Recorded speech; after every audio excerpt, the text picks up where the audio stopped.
Hello friends, math के मैथान के इस एकेडमिक प्लेटफॉर्म पे आपका स्वागत है। जैसा कि आपको पता है, हम लोग एक्सरसाइज 3.2 एनसीईआरटी को कंप्लीट कर रहे हैं, जिसमें कुछ क्वेश्चन आपके बचे हुए हैं। तो चलिए आज उस क्वेश्चन को कंटिन्यू करते हैं। जैसा कि आपको स्क्रीन पे दिख रहा है, half the perimeter of rectangular garden comma is 36। देखिएगा, पढ़ने का बहुत ही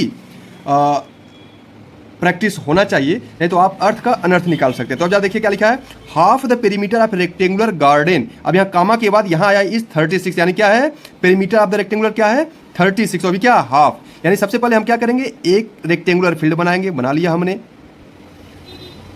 अब सपोज कर लीजिए फॉर एग्जाम्पल कि इसका जो है लेंथ है x है और विड्थ जो है आपका y है। तो अब इसका पेरीमीटर जो हो जाएगा, आप जानते हैं क्या होता है, 2x प्लस वाई। अब इसको जब सिंप्लीफाई करेंगे तो इसको कहा इसका हाफ करें, तब हमको मिल रहा है 36, यानी यहाँ से कैंसिल हो गया, हमको एक इक्वेशन मिल गया। क्या बताइए, x plus y equal to 36, equation number 1।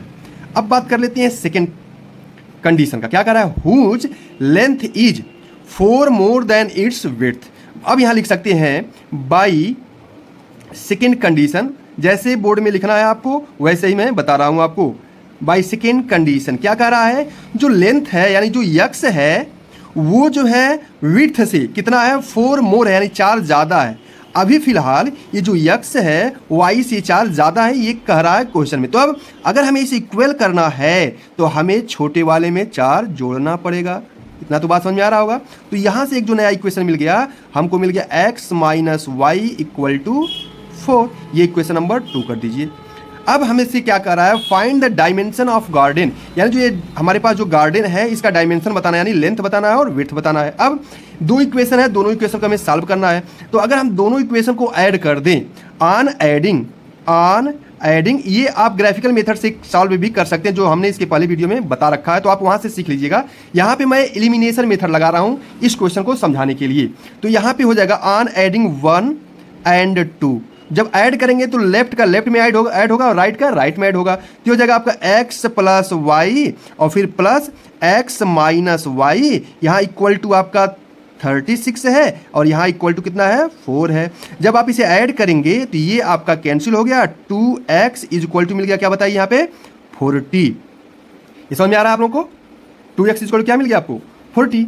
अब यहाँ से जब आपको x इज इक्वल टू मिल गया, क्या हो जाएगा बताइए, 40/2 यानी 20 सेंटीमीटर, जो भी यूनिट होगा, मीटर है तो मीटर, सेंटीमीटर तो सेंटीमीटर आप लिख सकते हैं, मीटर लिख दीजिए, क्या करना है। अब अगर आपको x का वैल्यू 20 मीटर पता हो गया तो यहाँ से आप देखिएगा, यहाँ से लीजिए या यहाँ से लीजिए, तो दोनों जगह से आप फाइंड आउट कर सकते हैं। तो लिखिए फ्रॉम इक्वेशन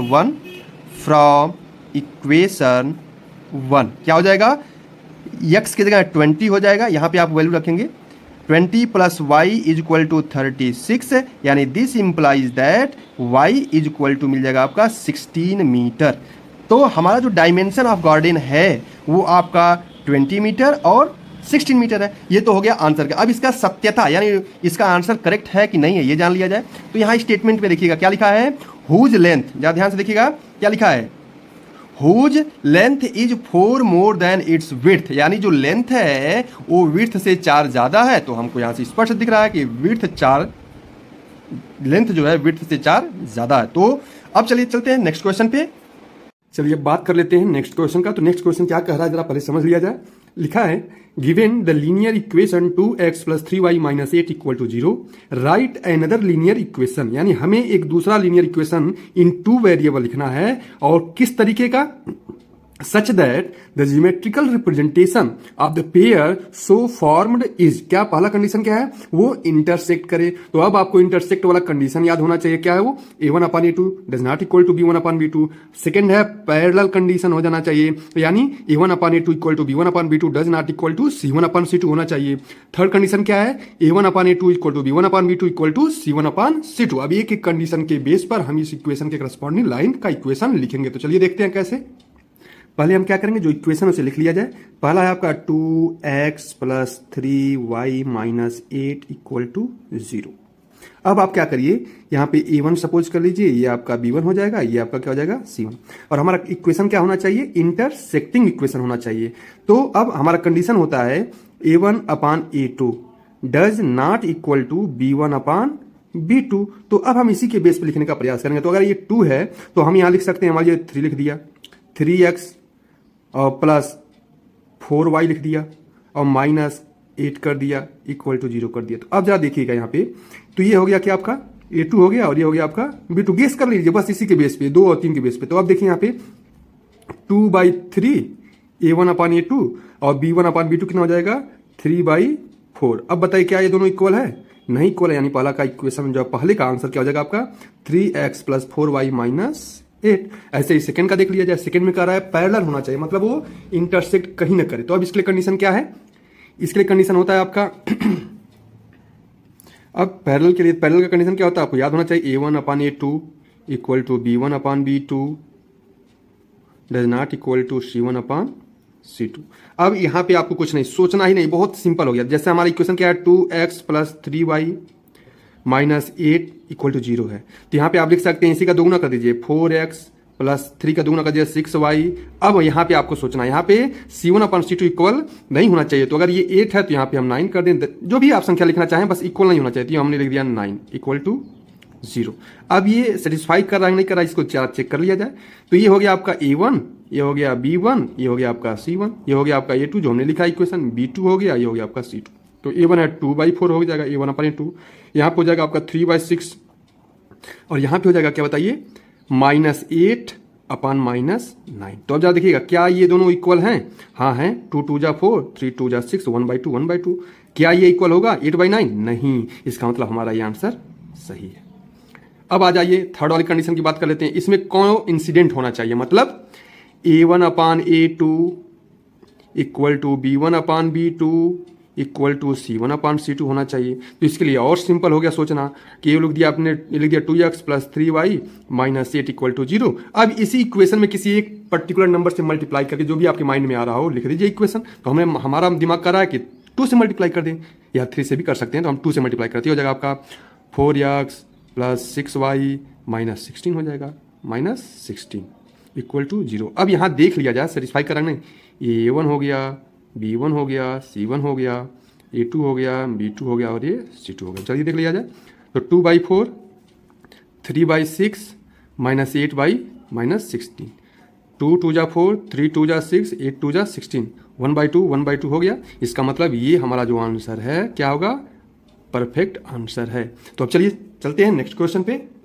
पहले हम लोग इस जो है स्क्रीन पे जो क्वेश्चन दिख रहा है नेक्स्ट क्वेश्चन, उसको हम ध्यान से पढ़ेंगे। क्या कह रहा है, draw the graph of the equation x - y + 1 equal to 0 and 3x + 2y - 12 equal to 0। Determine the coordinate of the vertices of the triangle formed by these lines and the x axis and shaded the triangular region. कहने का मतलब क्या है कि हम जब इस line का ग्राफ खींचेंगे और इस लाइन का ग्राफ खींचेंगे तो इस 2 लाइन से और x एक्सिस से एक ट्रायंगल बनेगा, और ट्रायंगल जो बनेगा उस ट्रायंगल का हमें वर्टेक्स का कोऑर्डिनेट बताना है और उस ट्रायंगुलर रीजन को शेडेड कर देना है। तो चलिए 1 बाय 1 करते हैं। जैसे आपको ग्राफिकल सॉल्यूशन निकालने का मेथड बताया है इसके पहले वाले वीडियो में, सेम टू सेम आपको वैसे ही करना है। तो सबसे पहले हम इसे ग्राफ के लिए तैयारी कर लेते हैं। तो सबसे पहले हमने इक्वेशन के करस्पॉन्डिंग एक टेबल बनाया जिसमें x और y के वैल्यू को डिसाइड किया, जैसा कि हमने इसके पिछले वीडियो में किया है। क्या किया यहाँ पे, y का वैल्यू 0 पुट किया तो x का वैल्यू -1 आ गया, y का वैल्यू -1 पुट किया तो -2 आ गया, y का वैल्यू 1 पुट किया तो 0 आ गया।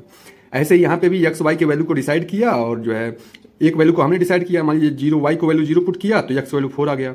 ऐसे y का वैल्यू 6 रखा तो x का वैल्यू 0 आ गया। ऐसे ही y का वैल्यू 3 रखा तो x का वैल्यू 2 आ गया। तो ये हमने एक जो है सिस्टम बनाया है। आप बना सकते हैं कुछ भी डाटा लेकर के, ग्राफ आपको सिंपल वे में खींचना है, बस ये ध्यान रखिएगा। तो अब देखते हैं क्या क्या जो है कैसा ट्रायंगल बनता है। तो पहला कोऑर्डिनेट है, अगर हम इस लाइन की बात करें -1, 0, यानी हमें x एक्सिस पे चलना है -1, 0। ये हो गया आपका -1, 0 ये वाला।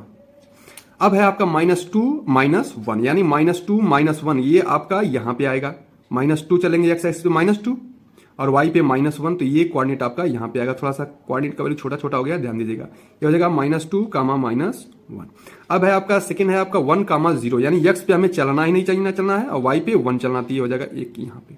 तो अब इन तीनों को आप ज्वाइन कर देंगे। जब तीनों को ज्वाइन करेंगे तो कुछ लाइन हमको ऐसे मिलेगा, ध्यान से देखिएगा, कुछ हमको ऐसे मिल गया। अब देख लेते हैं, बात कर लेते हैं दूसरी लाइन का। तो दूसरी लाइन का जो है वो आपका पहला कोऑर्डिनेट है 4, 0, यानी x पे हमको 4 चलना है और y पे चलना ही नहीं है, तो ये हो जाएगा आपका 4, 0। सेकंड है आपका 0,6 यानी x पे हमको 0 चलना है और y पे 6 चलना है, तो y पे 6 चलना, तो ये हो जाएगा आपका, ये क्या हो जाएगा आपका 0,6। अब है आपका सेकेंड क्या है 2,3 यानी x पर 2 चलना है, y पर 3 का मतलब यहां पे कुछ कोऑर्डिनेट आएगा 2,3। अब इन तीनों पॉइंट को ऐड कर दिया जाए एक लाइन से, तो जब हम इस तरह से जोड़ेंगे तो अब देखिएगा क्या कह रहा है, इस लाइन और x एक्सिस के द्वारा जो ट्रायंगल बन रहा है उसके वर्टेक्स का जो है क्या चाहिए, उसको कोऑर्डिनेट चाहिए। तो अब देखिए x एक्सिस ये है, लाइन ये, यानी जो हमारा रिक्वायर्ड ट्रायंगल है वो ये है x एक्सिस के साथ। तो कोऑर्डिनेट इसका क्या हो जाएगा आपका -1,0 हो जाएगा, इसका कोऑर्डिनेट क्या होगा 4,0 हो जाएगा, और इसका कोऑर्डिनेट क्या होगा 2,3। तो आंसर में हो जाएगा आपका इसका, और हमने स्टेटेड भी कर दिया, आपको ट्रायंगल दिखा दिया। तो ये एक्सरसाइज यहीं पे हम समाप्त करते हैं। अब हम मिलेंगे नेक्स्ट एक्सरसाइज के साथ। तो आज का वीडियो कैसा आपको लगा, अगर अच्छा लगा हो तो लाइक करें और चैनल को सब्सक्राइब करें ऐसे ही एक्सरसाइज वाइज सॉल्यूशन पाने के लिए।